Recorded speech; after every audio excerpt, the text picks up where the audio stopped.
let's get started. Ross, thanks for coming on the show. No problem at all.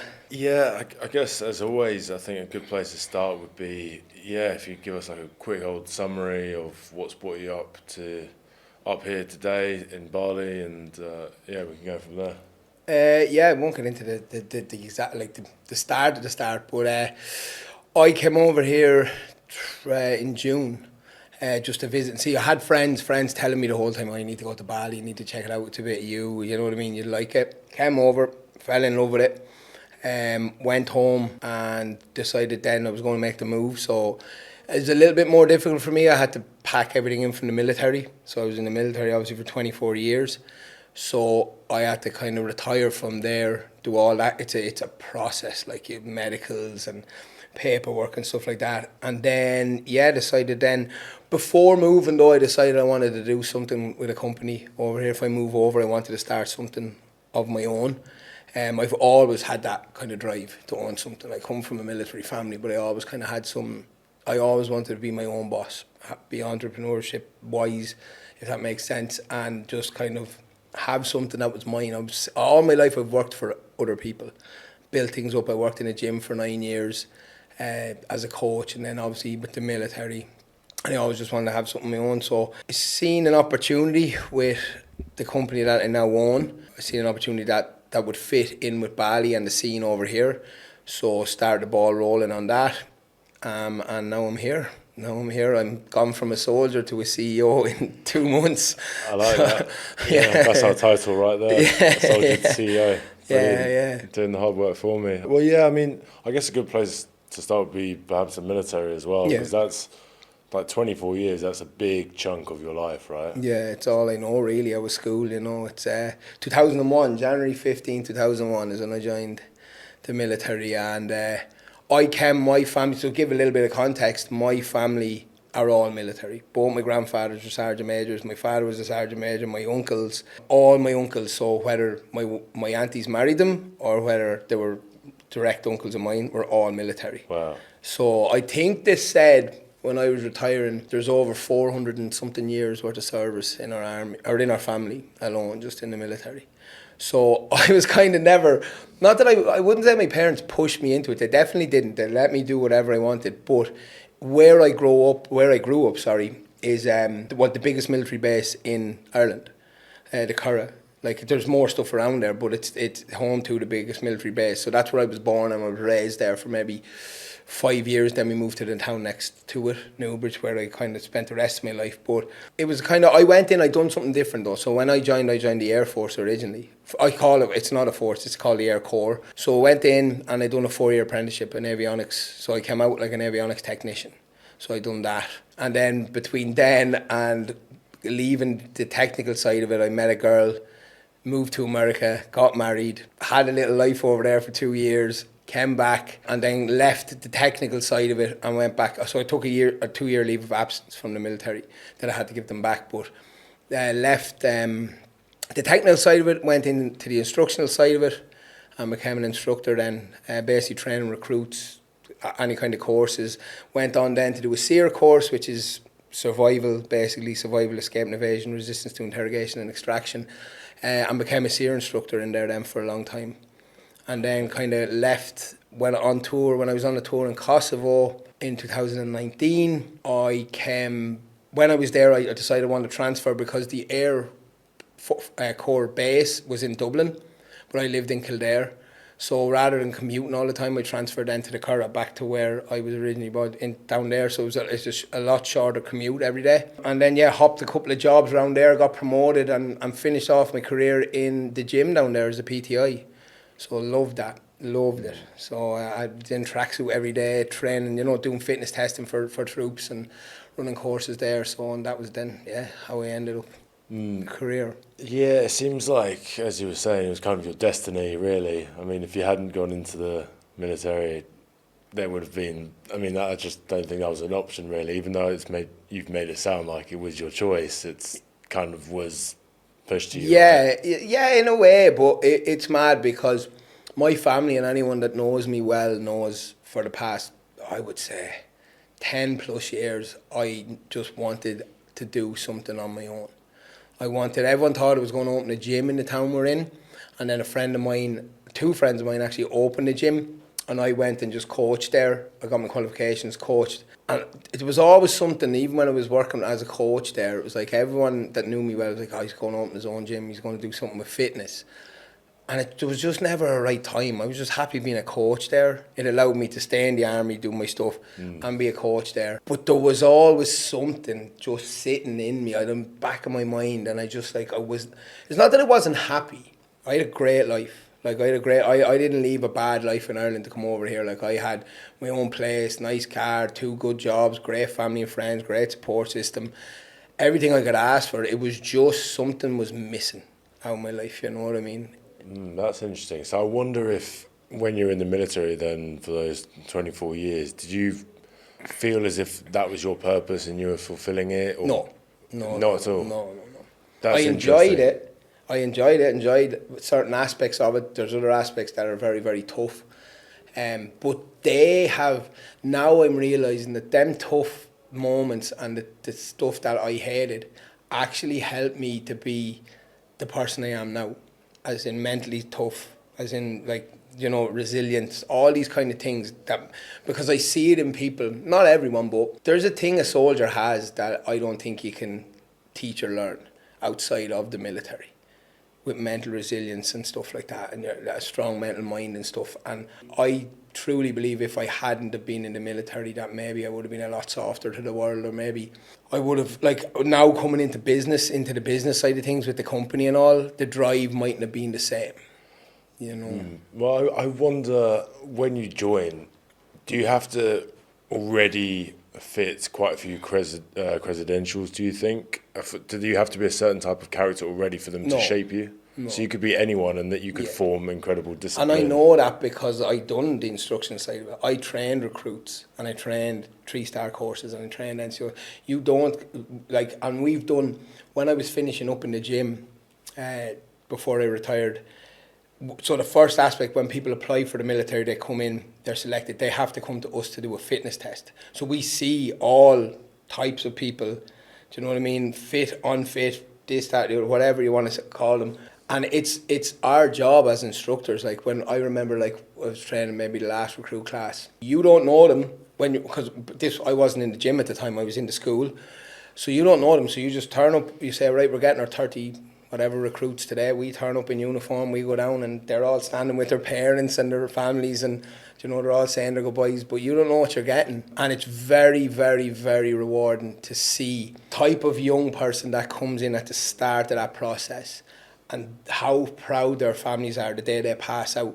And the difference, the amount of parents that come up to us at the passing out event, and they're like, he's just a different person. He's a different lad, she's a different girl. The respect that they have now for us. He using to clean his room now, the place is spotless. He's always on time, he did it. These are all the attributes that we have to teach them. Do you know what I mean? Now, unfortunately, sometimes, the way the world has gone now, I feel like teenagers or people that we get now are a little bit softer than what would have been in my day. A lot of them don't last.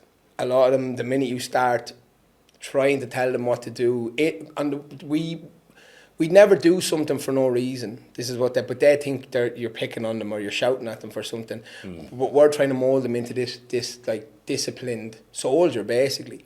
Because you got to think about it, and I don't think a lot of civilians really, when we're training people, we are training them so that in a combat situation, when the shit hits the fan, if there's shots being fired, that they're able to react accordingly, that they don't just freeze.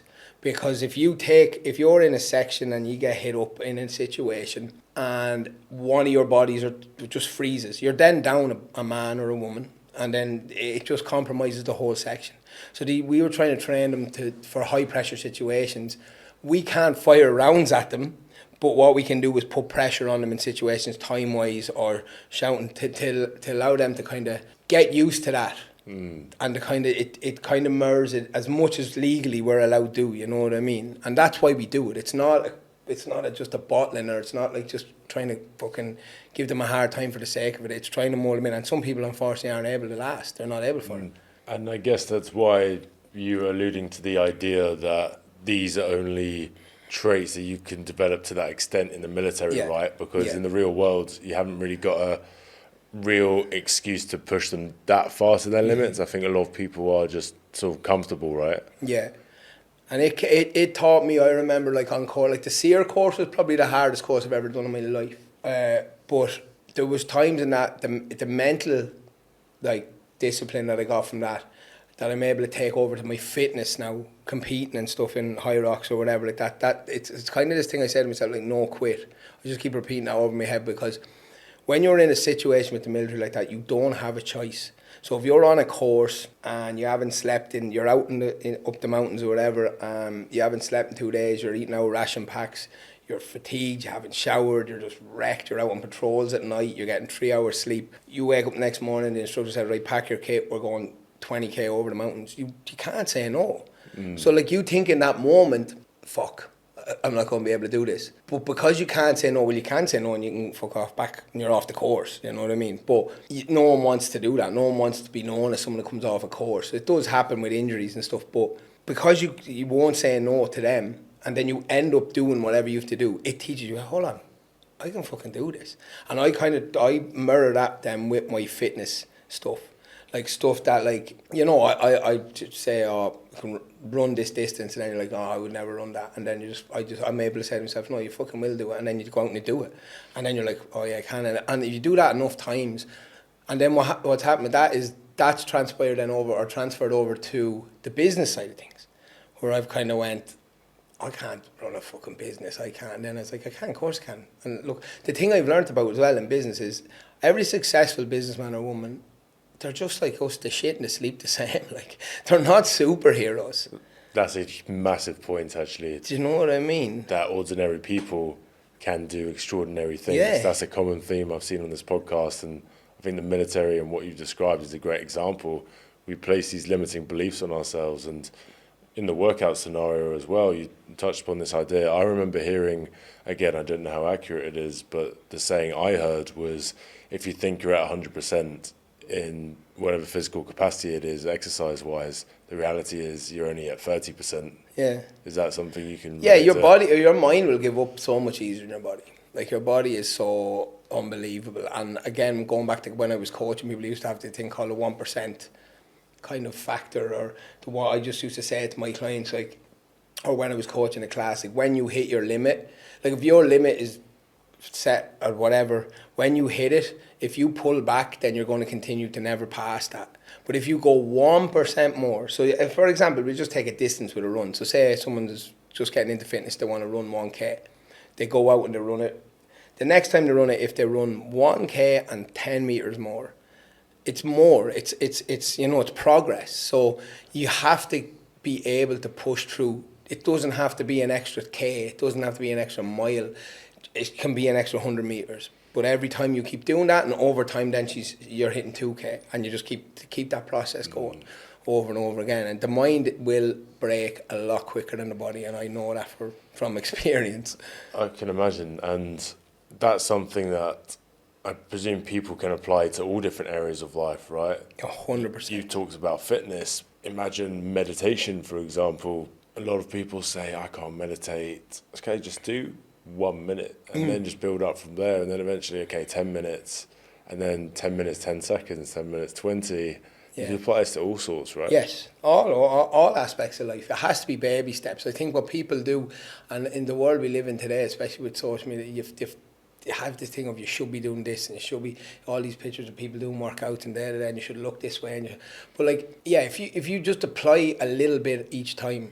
Everyone wants everything now. I think that's the way the world is, and it's instant. Everyone wants results now. You know, I used to have clients when I was PTing back in Ireland text me, girls, especially, well, all girls when it comes to it, and they'd send me a picture of some girl on social media, and they'd be like, I'm going to Ibiza in 5 weeks. Can you get me in her shape? And I'm like, no, that probably took her 5 years. Do you know what I mean? Like, they just see the result. They don't see the journey that it took. And I think everyone wants results. So, but if you can get it into your head that it's a process and like it takes time, and you have to stick at it, and the results are going to be slow, and sometimes they're not going to look like you're getting any. And like you said, away from fitness, in anything, in business, I came over here at 100 miles an hour with this company. I was like, I'm going to get over there within a month. I'll have da. And Bali put me back in my box. Like Bali just said, no, doesn't work like that over here. Nice and slow, chill. Things will happen when they're supposed to happen, the way they're supposed to happen, if they're supposed to happen that way. And that's what I've learned. And I've only been there 2 months. Like, you know, it's taught me an awful lot. And I think it's probably one of the best places I could have come to start a business, because it's not as hectic as, like, I still feel like in the Western world, in Ireland, in other countries, you should be every day you have to be doing stuff. Whereas, like, I can't, where I'm at now in my business, I'm waiting on machines to come over the valley, so I'm kind of, there's nothing for me to do. I've got everything arranged with where they're going. I've got everything I've sourced and bought the product, all of this kind of jazz. So I've nothing to do now, and that's okay. Whereas a month ago I would have been like, no, I need to be doing something. I should be working on. No, it's just like chill. It's going to happen when it happens, and so far it's worked out for me. Yeah, and I wonder how all the military stuff has transferred over as well, right? Because I guess there you were being held accountable by other people. If you didn't do it, then okay, see you later. Mm-hmm. Have you been able to just keep yourself motivated, or would you have liked there still to be someone else by your side pushing you on and that type of thing? So that's interesting, because the first few weeks I came here, I found it very difficult to not be in a routine, because obviously everything with the military is routine, and it's everything has to be done a certain way. I still carry some of them traits, like with cleanliness and OCD and stuff around, but everything has a place and all this, but everything a routine, and I was finding it very difficult not having a routine and not having things to do every day. Like, you get up and train, and then you're like, oh, what am I doing for the rest of the day? Nothing. Like, I said, what the fuck am I supposed to do? Like, going from 2 jobs, because I had the military and the coaching job up till I left. So being that busy, I found quite difficult. But I don't need anyone else. No, I'm so driven, because for the first time in my life, I'm doing this for me. I'm not working for someone else. So I know every single decision, every single, like, thing that I do for this company is for me, which inevitably is not really for me, it's for my family. But yeah, it's a much better feeling that I'm in charge of my own destiny now. And I'm not building someone else's. I'm not working for someone else. You know? Yeah, although I don't know, I'd imagine, again, you can correct me if I'm wrong, but I imagine just being in the military, there is a part of it that you're doing it for yourself, right? Because you're pushing your own physical limits. Did you ever feel something like that, where you were like, yes, no, okay? It's never, they call it Mayfair or in the army, it's in the Irish Army, right? It's if nothing's ever for yourself, there's always for the greater good. There's always a mission for, like, the people that are beside you. You're training and you're doing all your tactics and stuff for the lad or the girl beside you that's in your section or platoon or whatever it is, especially overseas. Everything is for the greater good of the organisation. That's interesting. Do you know what I mean? So you never, when you pushed your physical limits, you never took a moment to go, oh wow, look how fit I've become, or look how disciplined I've become. No, yeah, you will notice the change in you. But you're not doing, like, and don't get me wrong, your own personal training within the military, yes. But when you're on a course, you're told what time to wake up, what time to eat, what time to train, what time to go here, what time to get in the bus, what time to draw weapons, what time to be here. Like, so, but you understand that I need to do this in order to pass this course, and by passing this course, I can upskill myself and be a better soldier. But at the end of the day, you're very aware that you are part of an organisation, which I'm very proud to be part of. Do you know what I mean? I was very, very proud to be part of it, and it's something that my family, like we talked about, me and my family we're a very proud military family. Like, my father is my hero, my idol. Do you know, he's the person I aspire. If I'm half the man that he is, I'm doing a good job. Like, he was, I wouldn't say famous in the army, but it's kind of like that. He knew everyone in the army. Everyone I ever met on a course or overseas, the first thing he said to me, oh, Phil Hayden, son, yeah, what a gentleman. What a gentleman. And he always had a story about how he helped them out, because he was the highest rank he could go, very young. He was actually my age, I think he was a sergeant major. So he, like, you know, it inspired me, but because of that military, like, that background in it, I always was very proud to be in it and be part of it, you know. Yeah, you kind of had the name to carry on, if you like carry on your father's. That can be a burden sometimes, though, because you feel a lot of pressure when you're on a course if someone knows you're his son.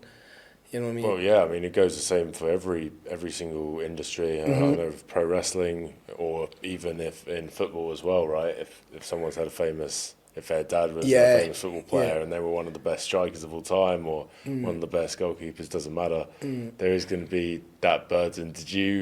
Ever, did that ever dawn on you? Did that ever affect you? Did the pressure ever get to you during your time No, there? it doesn't. No, what it done, it probably kept me in check a little bit because I never wanted to let him down, or I never wanted to get in trouble within the military, and I never wanted to go home to him and say I didn't pass that course. It was too tough. So it did help me in courses. But I remember I done a standard course for promotion to get to sergeant, and he was the sergeant major over the course. That was the first time I ever had an interaction with him on a course, and I think that was more awkward for him, or difficult for him, because he was lecturing to us, and for the first time he was lecturing to his son, and I could see it in him. He actually found it. I didn't mind it. Do you know what I mean? It is. You just have to call it major. But once the guys on the course found out he was my dad, you get looked at a little different, because you know what I mean. He's like, oh, he's the major's son, and do you know, they feel like they can't talk to you about stuff, or they can't Yeah. It was a little bit different. So that was the first and only time that I've ever kind of come across having to do something in the military with him in charge of me, basically. Yeah, and I can imagine having someone like that as a father does wonders for you, right? Like having that, because I feel like your environment, especially when you're younger, determines so much of your success later down the line, especially in those teenage and adult years as well. And I always believe that we can change, right? But how instrumental was your upbringing in shaping the person you are today? Well, here's the thing, though. I didn't. This is the funny thing. I didn't really know my dad until I was about 18 or 19, because when we were growing up, it's not that I'm not going to be one of these people that says we didn't have anything. We had enough. My parents gave us as kids everything they could, but my dad being in the military back then, the quickest way to get money was to go overseas and do an overseas trip. You know, so my dad has done, I think, a total of 14 trips when he retired, which is 7 years in total that he's not there. Do you know what I mean? When you're a young child. Okay. So he was always overseas.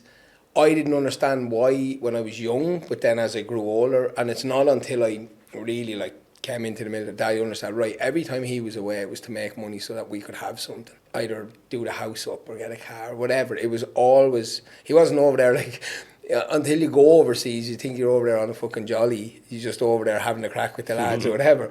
And it's not like that when you go over, you find out. But I know, now I realise it was always for us. So he was always a way to make our life easier. And how did that sort of impact you, do you think, not having your father around? I broke my mother's fucking heart. I was a demon as a child. Honestly, I don't know how they didn't smother me. I swear to God, I was a demon. I drove my mother mental. That woman is a saint. But I don't know how I never really thought about how it impacted me as a kid. I just know I was in a lot of trouble a lot of time. And I did shit that I now look back and go, what was I thinking? You know, I don't know whether I was lashing out at the fact that he wasn't there, or I was pushing the envelope because, oh, my dad's not around, I'm just going to do this, you know what I mean? But my mother, yeah, she broke a few wooden spoons now on me, you know, when I was growing up. But it was, I became really good friends with him then, about 18, 19, and it sounds so kind of cliche, but when we could go to the pub and have a beer and sit down and talk, do you know what I mean? And then we started to really bond into my 20s and 30s, and now he's like one of my best mates, do you know what I mean? I'd gladly go with my father, sit down in a pub with him for fucking 5-6 hours and just talk, do you know what I mean? And it's grand, there's no awkward silence and that. It wasn't until later life that I think had to appreciate what he had done for us growing up, and then seeing how kind of respected he was in the military, and going into the military and realising what you would have had to done in the military to get that much respect made me respect him even more. Do you know what I mean? Does that make sense? Yeah, definitely. Although it's also just so difficult to know what is, or comprehend what's going on when you're younger as well.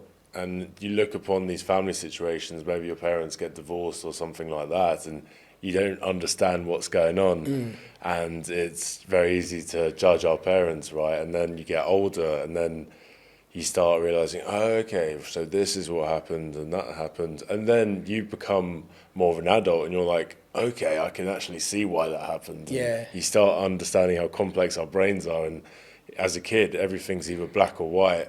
But the reality is everything's just really fucking grey all the time, right? Yeah, yeah, and it's no one's fault. You're a child. You're not supposed to understand why your mum and dad don't love each other anymore, or do you know any of that? That's not your job to understand as a child. So yeah, it took me a while to realise it, but obviously coming into adulthood and all, I started to appreciate everything he'd done. And going forward then, are you then looking, all right, cool, I want a son, he's going to go into the military, carry it on? No. My son's not going into the fucking military. Oh, he's No. going to break the line, is he? Yeah, well, I'm trying to break it right now, you see. That's what this is. Like, for the last 10 years, I was like, that's the thing as well. I was looking like, right, here's the thing. The military is a great career, right? But it's a stable career. You have a wage every week. If you're sick for 2 months, if you break a leg, if you don't go into work because of illness, you get paid. So every week you are guaranteed that wage coming in. So it's secure. You'll get loans from banks in Ireland if you're in the military for that same reason. You know, you're not going to get sacked. People do get kicked out of the military for drugs, whatever, other reasons, but it's very, very difficult to get kicked out. So unless you're an absolute cabbage and you do something, so it's a stable, safe career. The money isn't terrible, but it isn't fantastic. You ain't going to have... You know what I mean? It's kind of like your middle class, you go on a couple of holidays every year. I'll put it this way, a lot of people that I know, a lot of my friends in the army that are married, the two of them are working, the man and the woman, and the man's probably working a second job as well because of the cost of living now and up. Right. Do you know what I mean? It's gone up, but our wages haven't gone up. Do you know what I mean? Yeah. So it's a safe job. You've got health cover, healthcare, and that's it. But I always just felt like I was meant for more. And it's not a financial, this company is not, I'm not driven by money to make this company successful. I'm driven by money so that I can help my family, my sister, my nephew. I can give back to Bali. Like, met with a guy the other day from one of the charities, I won't name them and all, but from one of the charities here. We sat down and I promised him as soon as the company's up and running that I'm going to help the charity, this, that, and that to me is more fulfilling. I don't need anything else out in Bali. Like, I don't know if I said that to you before, like, I have my pension from the military and I have my money coming in from the property that I rent at home. If you gave me another 10 grand a week here, what the fuck would I do with it? Do you know what I mean? Well, I have a scooter, I have a villa, I have a gym membership, and I have money to eat. What do you need out here? So it wasn't my thing with the company, or my thing of always it was to have something that's mine, first of all, that I'm not working for someone else, and that if it goes well, it's on me. If it goes shit, it's on me. But it's my job and to kind of make it a success. But it was also just so I can help the people that I love more. I can't do that with a military wage. Do you know what I mean? I can't help my nephew make sure put him through college. You know, my sister works, she's been amazing. She had him very young. She got a master's in one of the best colleges in Ireland when she was raising him. And now, again, with the cost of living going up and all, she's got a mortgage, she's bought a house, bought a house.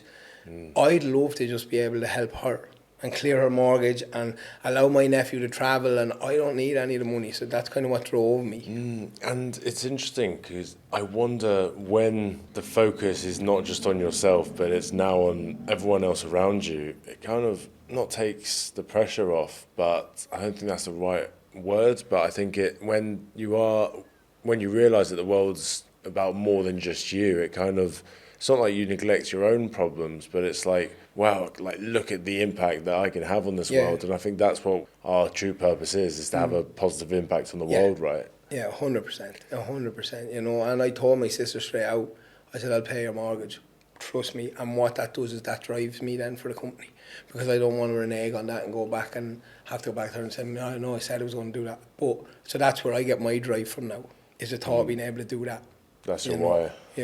Yeah, I wonder, because you mentioned in the military you're not doing it for yourself, it's for the greater good, and then in the business's case, again, you're not doing it for yourself, even though you did have that itch, that entrepreneurial itch, but you're doing it for your family, right? I wonder then, throughout your life, what have you done that's purely for yourself? I don't know. For me, what have I done that's pure? Probably just looked after my health. I've always trained. I've always been into training, the gym. When I was young, I played hurling and Gaelic football. I didn't really like it. Then done a little bit of boxing when I went to America. Done some cage fighting, stuff like that. But I've always kept myself fit. That's kind of the biggest thing I've ever done for myself.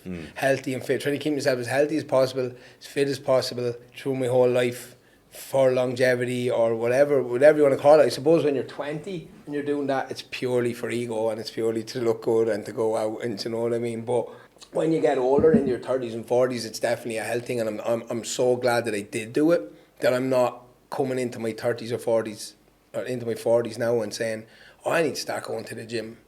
Do you know what I mean? That happens to a lot of people, you know. Yeah, I mean, you really start thinking. I mean, even then, it's not too late to start. Right? No. That's It's fantastic. never too late to start. No. Yeah, but that's a really interesting point because I remember I did some mobility classes because it was offered at Bali MMA, and I remember thinking, "Fucking hell, I am so immobile and my hips are so stiff." Yeah. And I was thinking, so I'm this stiff now, and I'm 24. Imagine when I'm 50, 60, 70, 80, I'm not going to be able to get out of bed. Yeah. And that's one of those things, again, you were talking about moving the goalpost, and it also ties into the compounding effect. It gets referenced all the time here. But if you're just showing up for yourself every day and you're thinking about the future and not just the now, I think that's when you can really start making a difference. So then, yeah, you look back. I mean, you're saying you're going into your 40s now, right? Yeah, 42. 42. I mean, yeah, to be in the shape that you are, because I can see it, and you talk about these high rocks competitions and that type of stuff. It's like that puts you in great stead, right? If you're looking that good and you're physically that healthy at 40, that makes a huge difference. I think. Well, I hope so. That's it. I often get people say that they don't, like when I tell people my age, they don't believe it. No. And I guess that's, again, down to just living that lifestyle. That's one of the benefits, I suppose. Well, that and probably not having kids yet, the stress of that. Oh, that's true.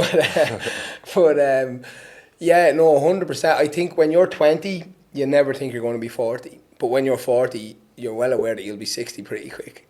Do you know what I mean? And that's the difference there. Like, you never think you're getting old when you're 20. You're looking at 40-year-olds like they're fucking dinosaurs. Do you know what I mean? Like, you're looking at old lad, like, day-to-day. Next minute, like that, you're 40, and you're going, it's going to be another one of them, and I'm going to be 60. Well, how does it feel to be in your 40s? What's it like? The biggest change for me, it's like, I feel like I missed out my 30s because I was in like 3 long relationships. Not that they were bad. There again, you learn everything. You learn something from each of those as well. But like, I feel like I'm living my 30s now at 40, if that makes sense. But in your 40s, the major thing I noticed about in your 40s is your health. Stuff starts worrying you. Every little thing starts worrying you now. Like if you have a health issue, or like I'm getting migraines. I was sick for 3-4 weeks ago now. I got an upper bacterial respiratory fucking infection in my lungs, and now I'm still getting migraines off it. Whereas before now, I would have just went, I'll write it out. Now I'm thinking, right, I need to go see a doctor, because what the fuck could that be? Do you know? So definitely in your 40s, every little like pain or niggle or that. Now I don't mean niggles from the gym or, you know what I mean, tight muscles. I mean like internally, I've had some issues and I've had to go see specialists, and you get stuff checked out now in your 40s, whereas like in your 20s, like, fuck, that'd be I'm grand. invincible. Yeah, you know, and you don't think it's ever going to come. And I think also with life, you realise like, fuck, I'm 40. I need to get the finger out, like with this business, like it's kind of it's a fucking two like sided coin almost, because I want to hurry and have this stuff and do it, but I also want to enjoy every single day. Do you know what I mean? And not rush it. So it's kind of like you're having this constant battle, because it's mad. Like, I have friends at home. I've had a lot of friends die of suicide, but I've had friends get cancer in their 30s. I know people now that have got it and they're younger than me. And that kind of comes into your head as well. Like, you're like, this can happen any single fucking day. Do you know what I mean? So you're like, I need to do these. And it was one of the biggest factors of me finally making the move, leaving the military, because I talked about it for years, was I kind of went home, and I was in a relationship at the time, so it was quite difficult to do because I knew I was going to have to end that. But I was like, if I don't do this now, I'm either doing it now or I'm never doing it. And I'm going to shut up talking about it and thinking about it, because I'm not doing this at 50. And I think, like, I was like, I'm not coming over to Bali at 50. I'm still relatively young. I'm fit. I can, you know what I mean? Like, I can, like, fit in over in Bali. I can go to the gyms. Like, you know what I mean? But that ain't happening at 50. So I'm either doing this now and seeing where I land, or I'm not fucking doing it. I'm shutting up about it. And I'm just going to live in Ireland and just ride it out in the military till I retire. And that would have been my worst nightmare. That would have been something I knew I would have regretted for the rest of my life. You know? And it's well, like, 50, you start realising as well in 40, 50 is not that old. Do you know what I mean? And you see people out here, and I've seen older people in Bali, and it's great to see. Do you know what I mean? They're out here living their lives, and that's fucking way. But I've still two grandfathers alive. One is 93, 94. My other one is 80. My mother will kill me now for getting this wrong. I think he's about 86, 87. You know, and I would go and see, especially my grandfather, who was my mother's father, a lot. And, like, you just, when you spend time around them, people at that age, you realise, like, that's going to be me someday. And do I want to be sitting there going, remember that time I was going to go to Bali and start a company? And then I didn't. And then I just fucking done what I always do and just stayed here and rotted and never actually chased that dream, or never rolled the dice and see where it came. Or do I want to fucking just roll them? And that's kind of what I decided. That was my biggest factor. It's like, no, I'm rolling the dice now. You know, and a lot of people would say to me at home, my family or like friends, like, yeah, you should be proud of yourself. But I don't feel that yet, because realistically, all I've done, the company isn't generating revenue. So realistically, all I've done now is move to Bali. And yeah, I've ordered machines and I've set up and done logos. I've done a lot of work behind the scenes, but I'm still not. I don't feel that, like, proud of myself. Does that make sense? Like, I don't. That's interesting. Yeah, it's funny because I feel like that's a men thing as well. We don't usually feel proud of ourselves when we're working towards something. It's kind of just like, this is the expectation. And I imagine, especially with that mindset, with that high achieving mindset, I do think the flip side of that is not that you're never gonna be satisfied, but more so like, okay, just celebrate the small wins and appreciate what you're doing. But when you're a high achiever and you want to achieve great things, you just keep on just climbing higher and higher and higher, and you don't actually stop to see what you've done already, right? Like, when was the last time you actually took a moment to acknowledge, like, even just 24 fucking years in the military is pretty incredible, to be honest. Yeah. But I don't know if you've ever... No, I don't do it. And it's funny because I said to myself, only recently, I think since I went to the Brotherhood and all, I said, like, I'm going to start, like, giving myself more, like even the shit, like, I used to think when I was still in Ireland, oh, I want to leave. And I'm like, oh, the hassle of selling the car, trying to rent out the property, da-da-da-da-da. And then I'd done all those things, and then I still didn't go, all right, fair play, I've done it, you know what I mean, rather than talking about it. And then it was like moving over here, and then it was like all these things from, like, last year that were in my head. I want to start a business. And then I actually went and I ordered machines, and I got a logo, and I done this thing and that, and I still, to this day, like, I don't turn around and go, fair play to you. I don't know if I lack that ability to be proud of myself or to kind of give myself a bit of praise. And I think, like you said, I think a lot of men are like that. But then I seen a thing, it was like, someone said, people don't want what they think they want what they think is on the other side of having it. So, like, I think maybe, like you just said, I think I'm overachieving, but I think I'm going to be happy when the company's up and running and I'm making money and I'm able to pay, like, let's go whatever amount of time ahead and I pay my sister's mortgage. But once I get to that point, I know there's going to be something else. Oh, for sure. Do you know what I mean? It's not going to be like, right, that's done, I'm happy, da-da-da. But I think the thing about the mortgage and the thing about building houses out here in Bali for people and stuff, which is one of the things I want to do as well, you can physically see what you're doing. Like, do you know what I mean? Like you can you're making someone else happy. I think that's where I would probably get a bit of, like, all right, well done, Ross, that was nice, because you're making someone else happy. But I can't say well done to myself for making myself happy, if that makes sense. Do you know what I mean? Are you? Would you say you're happy now? Yeah, I'm the happiest I've ever been over here, without a doubt. without a doubt, this life, like, I'm so fucking happy over here. It was one of the things that I hated about my life in Ireland. Again, I came from a really, really good life. No complaints. But it was that Groundhog Day effect. It was getting up, going to work, coaching, training, going to sleep. Getting up, going to work, coaching, training, going to sleep. And next minute it's Friday or Saturday, down to the pub in the same pub, and I'd walk into it, and I could tell you where every single lad, I drink like an old man's pub with good Guinness, you know what I mean? Bit of crack, we watch the football on the telly, you have your beers, you have a few pints of Guinness, you get your fucking Chinese, you go home, sit, eat, go to bed, and it was just that on repeat. But you didn't realise it was Groundhog Day though, did you, at the time, or you did? No, I did. Oh, I hated it, yeah, that life. Whereas, like, this is why I'm saying to you, I'm the happiest I've ever been. I wake up every morning here now and I don't know what I'm going to do. I'm on a podcast today. Tomorrow I'm on something else, or not on something else, I'm doing something else, or you're like, you can be wherever you want to be. Like, you can go surfing, you can go to try a different gym, you can go down to Uluwatu for a few days. Like, we done that for Hugh Gall there the other weekend. We got a villa down there, went down there. It's just like you can just do so many things. Every day can be different. Whereas in my life it was not. It was the same fucking thing over and over again. And I think that's what made me very unhappy with my life. That was the only real thing. Like I said, I had great friends, great support system, all of that. Well, I've heard about that as well in certain books where, or even just taking a different route to work every day, that stimulates your brain. Like, your brain needs change, otherwise it's just going to... Yeah. No, and that's what I that's why, like I said, I think I hated maybe that life because the military was so routine. That over time that just eats away at you, that same... It's a weird balance though, because routine is what I think gets results.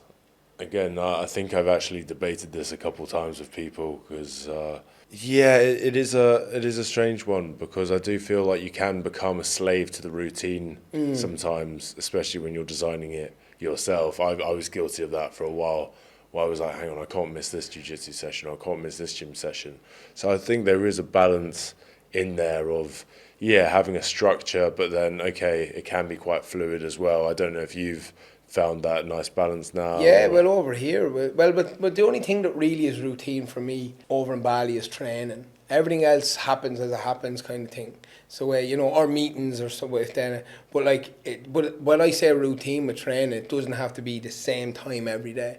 Whereas it did in Ireland, because I had to fit it in between jobs and stuff. But over here, like, you can wake up a bit later some morning and go on an hour or two, and you're going kind of more with the flow than fucking strict, right, I have to be in the gym at 11, I have to be done by 1, I have to, you know what I mean? I think it is that autonomy that we really crave, right? Just the ability to do whatever we want at whatever time. I think it is, ultimately, people have different goals, but I think the ultimate goal for a lot of people is freedom. Yeah. Like time freedom and freedom of choice and that type of thing, right? 100%. The freedom you have over here, and I know not everyone's the same. People are over here and they're like, that's a whole new word to me as well, that digital nomad stuff, seeing people on laptops. Because you're laughing about, because I didn't even own a laptop. I've never owned a laptop, and I bought one before I came over here, because my friend said, look, you're going to start a company, you need a fucking laptop. So I bought I was like, well, what do I buy? He said, get a MacBook. I don't know how to use it. Like, I can turn it on, and I was trying to do an Excel.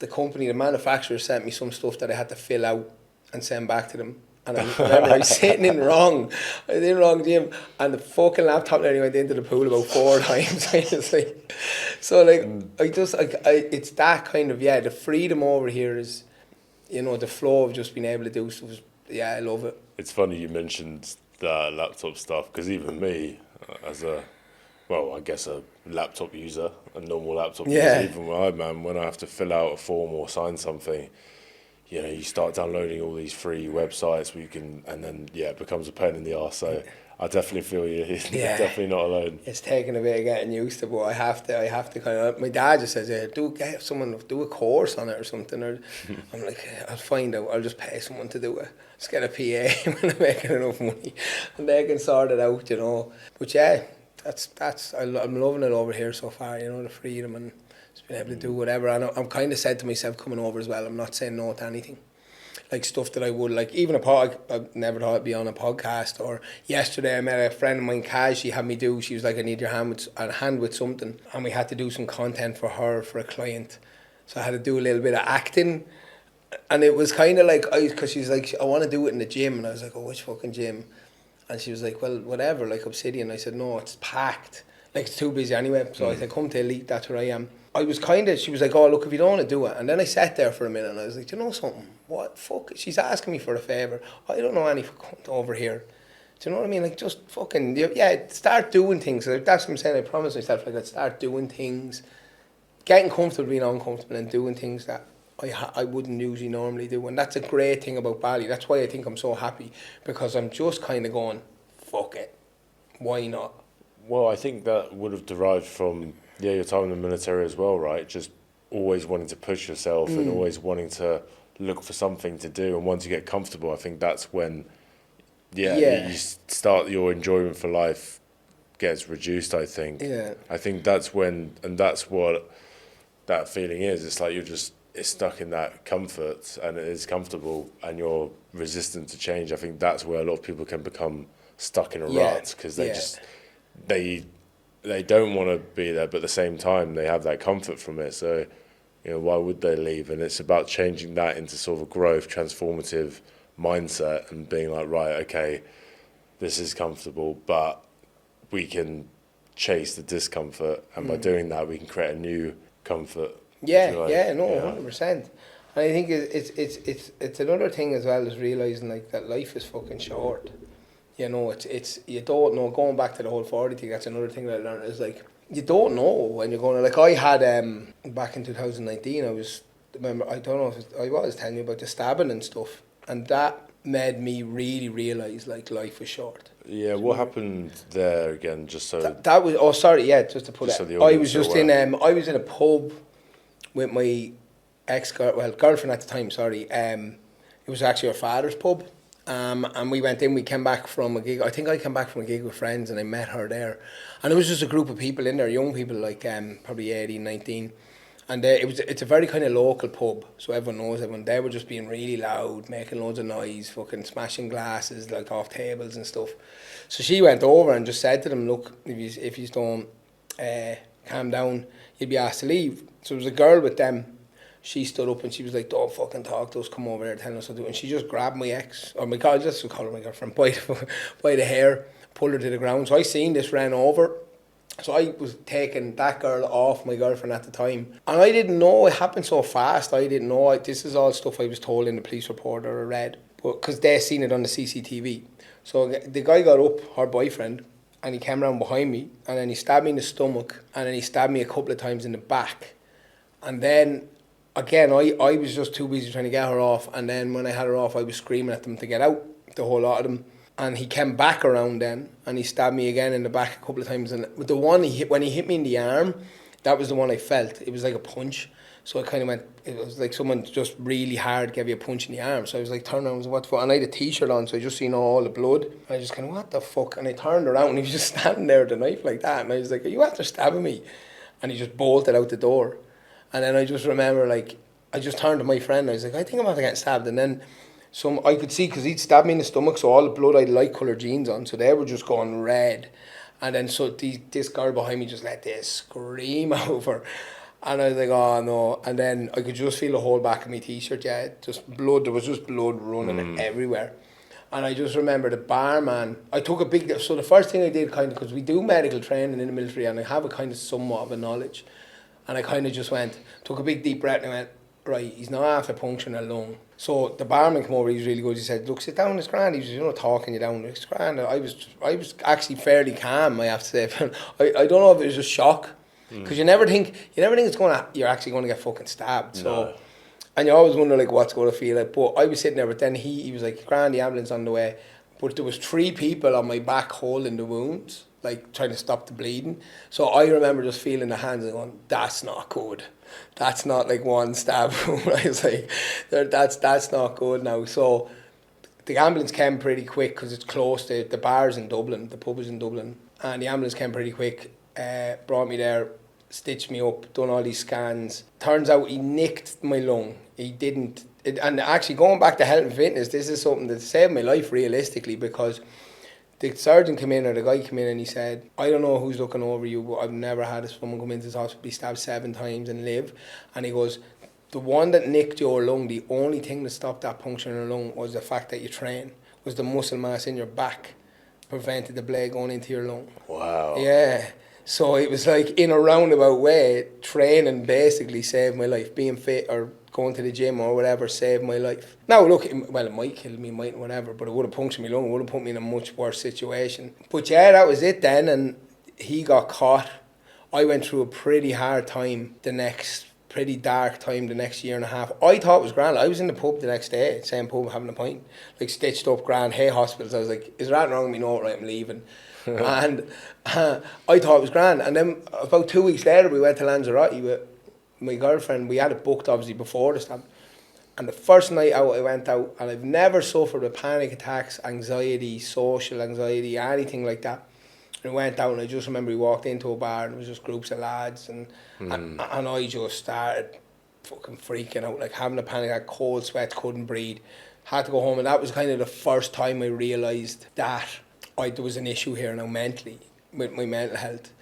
So I spent a lot of time then in therapy, putting me on, I don't like medication, putting me on fucking Xanax and putting this, that and the other. And so again, another reason to fucking that because I was in a very dark place. I came very close to suicide, but training was my medicine. Like, it was, if I could get 2 hours to myself a day in the gym, I came out there feeling so much better. And it just, every day I just done that. And yeah, it ended up getting through. He went to jail, I think, for 2 fucking years. Is that it? Yeah. I was in Kosovo when I got the news. I was overseas with the military, and that's ridiculous. Yeah, they rang, or they emailed me or rang me or something. They said he's getting 2 years and he has to give you money. And I said, 3 years, but he'll do 2 and he has to give you money. And it wasn't a lot of money. And I said, okay, well, if I don't take the money because I don't want it, will he do the 3 years? And they're like, no, they'll just give it, he just doesn't have to give you the money if you don't take it. And I was like, if you're fucking giving it to me, I'll give it to charity, I'll do something with it, you know what I mean?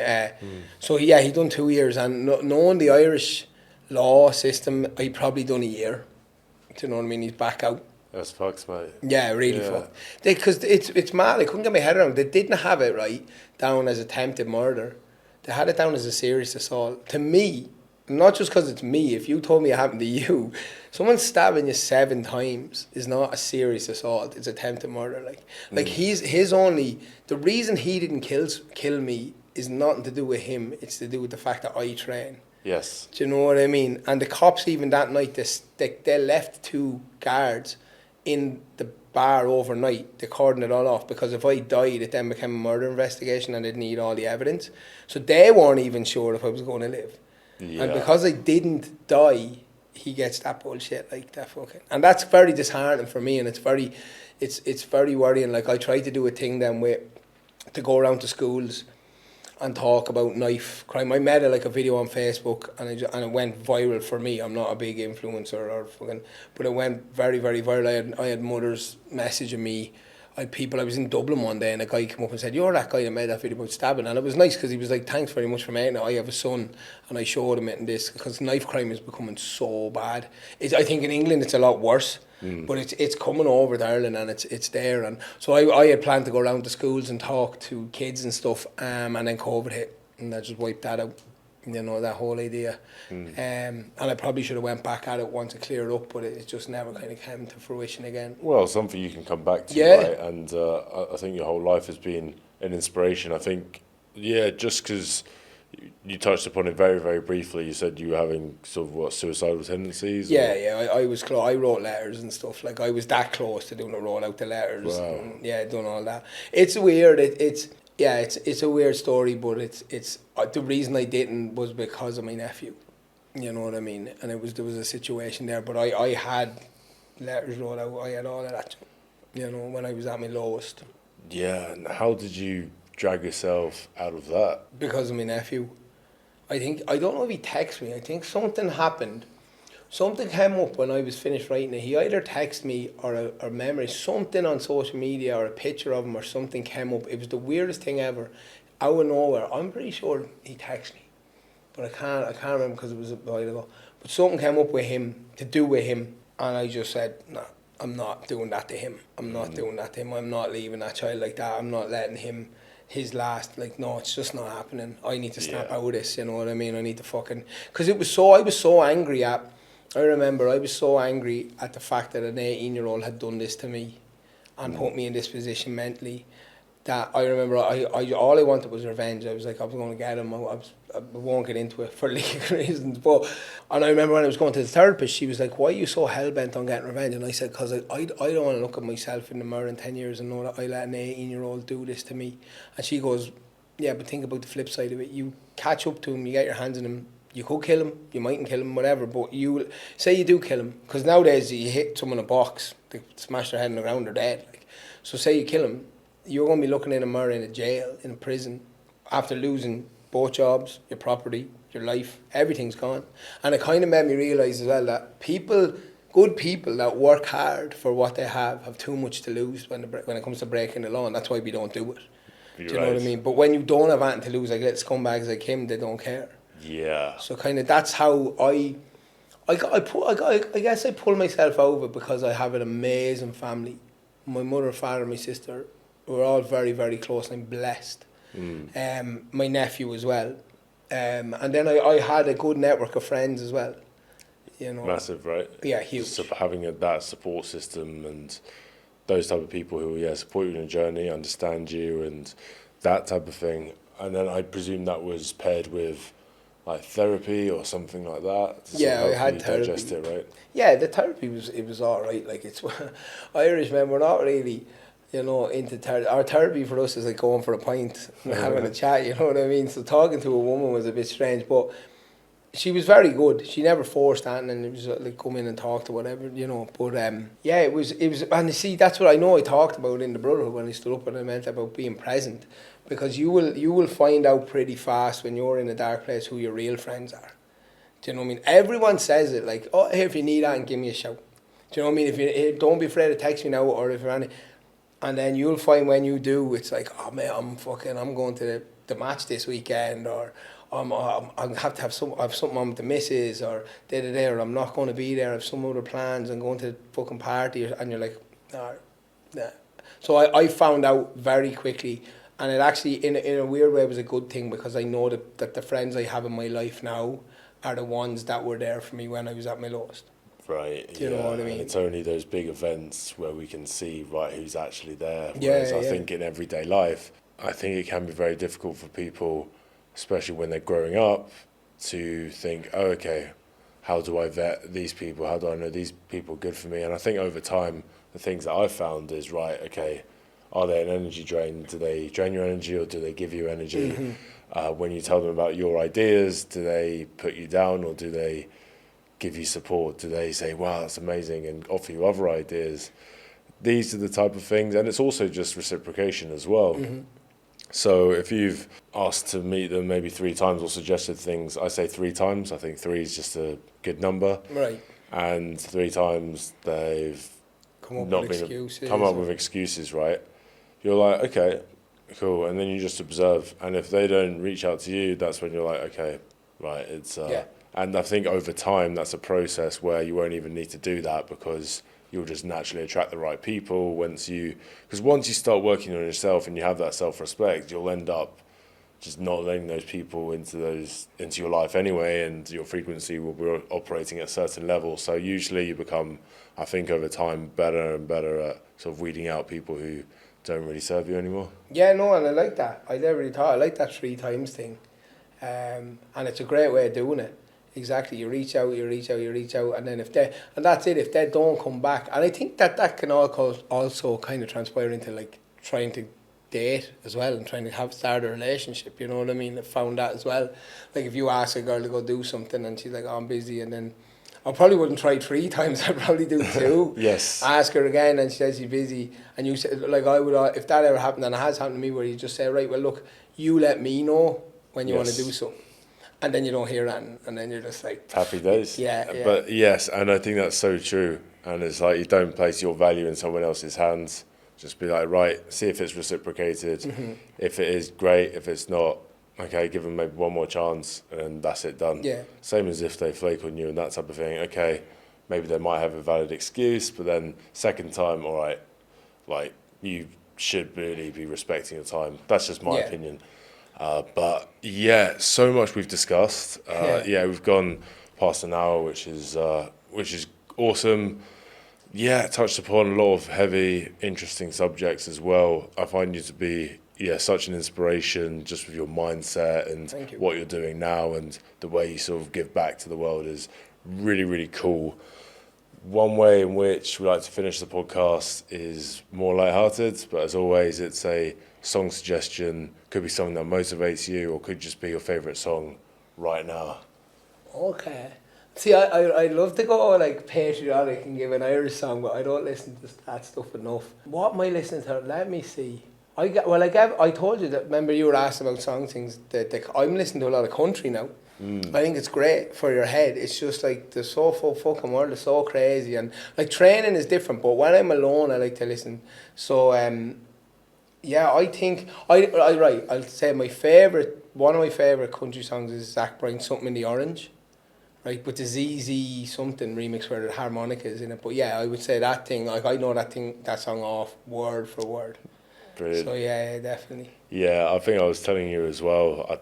I think it's just good to mix it up a bit, because I'm used to that usual sort of upbeat 130 BPM stuff. Yeah. But it's funny, you're the second guest who has recommended a country song, and you're both Irish, which is so I wonder if there's a correlation there. Yeah, maybe. Well, we like instruments. I don't play any, but like we like trad music. We like I go to the west of Ireland as much as I can when I'm back there over the Doolin and stuff, and you're sitting in a pub and there's like I know we're gone over time now, yeah, you'll be in a pub with people playing like harps, tin whistles, banjos, and so I think Irish like music is in our kind of blood. But again, I don't fucking play anything, which is another thing that I'm kind of disappointed about, and I might take up something. I always kind of said I'd love to learn how to play the piano, but like you said, it's never too late. So we'll see. Maybe over here now, I might do that. But yeah, that's interesting with the country music. Yeah, very cool idea. All right, awesome. Well, yeah, that song will be added to the Growth Voice playlist. And appreciate you having me. Mate, yeah, it's been awesome. Thank you so much. No problem at all. Thanks, buddy. Easy.